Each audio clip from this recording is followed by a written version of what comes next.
ప్రజలకి అలిమిగానటువంటి హామీలు ఇచ్చి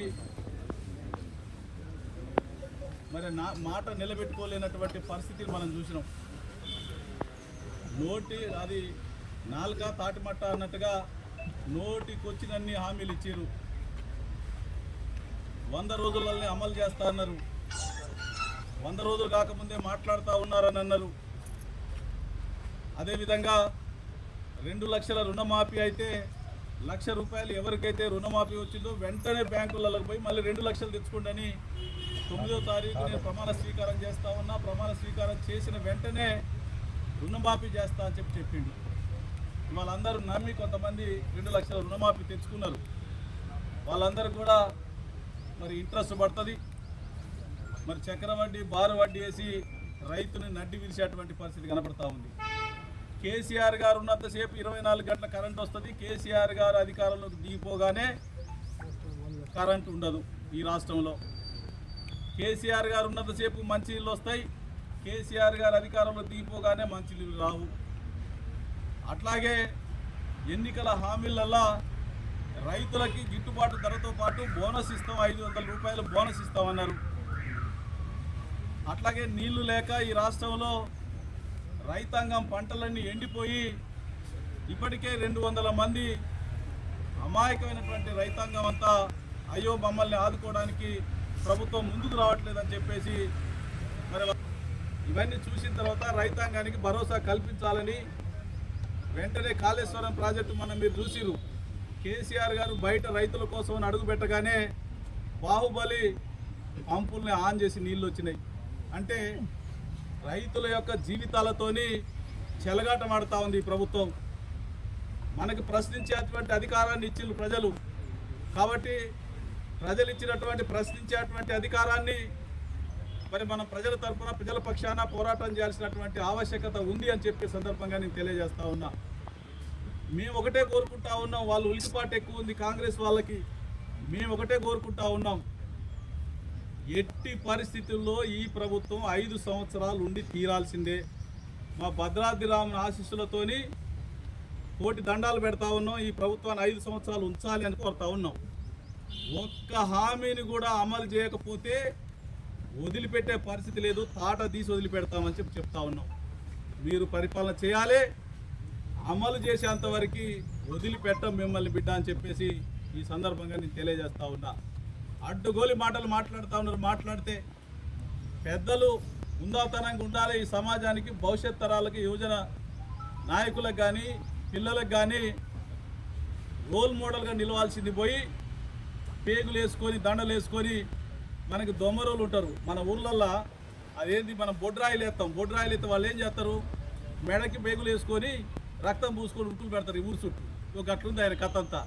ఇక మరి వేషం వేస్తా ఉన్నాడు ముఖ్యమంత్రి ఖాళీ బిందెలతోని. ఖాళీ బిందెలు మనం చూసినామా?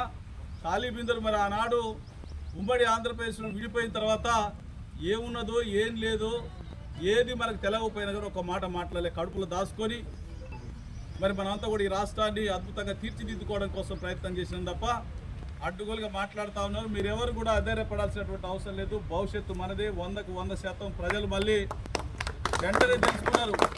తెలుసుకొని మనం అనుకుంటా సామెతే ఉండే, పాలిచ్చే బర్రె పోయిన తర్వాత అరే బుడ్డెడు పాలిచ్చింది అన్నట్టే అయిపోయింది కథ. ఇప్పుడు ప్రజలకు తెలిసింది. ఇప్పుడు కరెంటు కష్టాలు వచ్చినాయి, నీళ్ళ కష్టాలు వచ్చినాయి, మరి రుణమాఫీ లేదు, పింఛన్లు లేవు, బంగారం లేదు. మా ఆడోక్కలు అయితే బాగా ఆశపడ్డరు.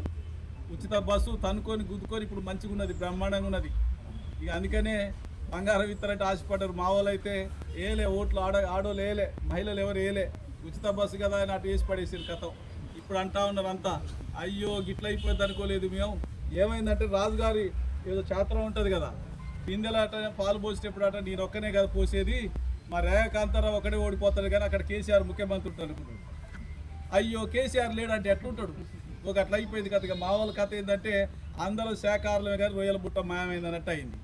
ఇక కాబట్టి అందరికి కూడా బుద్ధి వచ్చింది. ఇప్పుడు మా వాళ్ళతో పాటు జనాలకు కూడా బుద్ధి వచ్చింది. ఖచ్చితంగా జనాలు మన పక్షాన్నే ఉంటారు కాబట్టి జనాల పక్షాన మనందరం పోరాటం చేయాల్సినటువంటి అవసరం ఉంది. లేనిపోని పేపర్లు ఉత్తని రాస్తూ ఉంటాయి. నా మనస్సులో ఏమున్నదో వాళ్ళకి ముందే అర్థమవుతుంది. అర్థమైపోయి వాళ్ళు ముందే ఇక పార్టీలు మారుతారని రాస్తా ఉన్నారు. ఒకడు బీజేపీ పార్టీ అంటాడు, ఇంకేదో పార్టీ అంటాడు, నక్సలైట్ పార్టీ అంటాడు, ఇక ఎన్ని పార్టీలు అంటూ ఉంటాడు. ఎవరు ఇష్టం వచ్చింది వాడు రాస్తా ఉంటాడు. ఎవరు యాడికి మారరు, ఎవరు బోరు.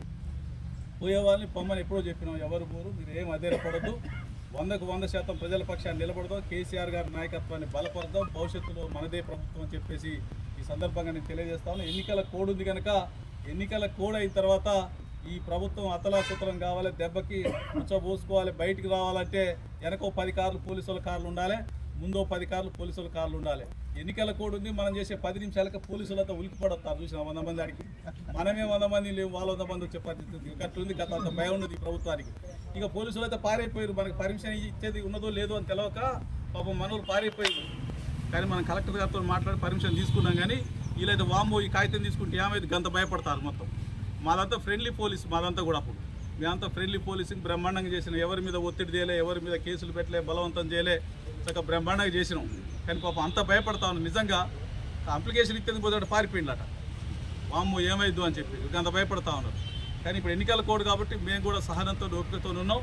తర్వాత భవిష్యత్తులో ఈ ప్రభుత్వానికి చుక్కలు చూపిస్తాం, ఎక్కడ వదిలిపెట్టాం. ఇచ్చినటువంటి ప్రతి హామీని 420 హామీల్ని అమలు చేసేంతవరకు వేటాడుతాం, ఎవరిని కూడా వదిలిపెట్టామని చెప్పే సందర్భంగా తెలియజేసుకుంటూ వచ్చినటువంటి మిత్రులందరూ కూడా ప్రత్యేకంగా ధన్యవాదాలు. మరి ఎన్నికల కోడ్ ఉంది కాబట్టి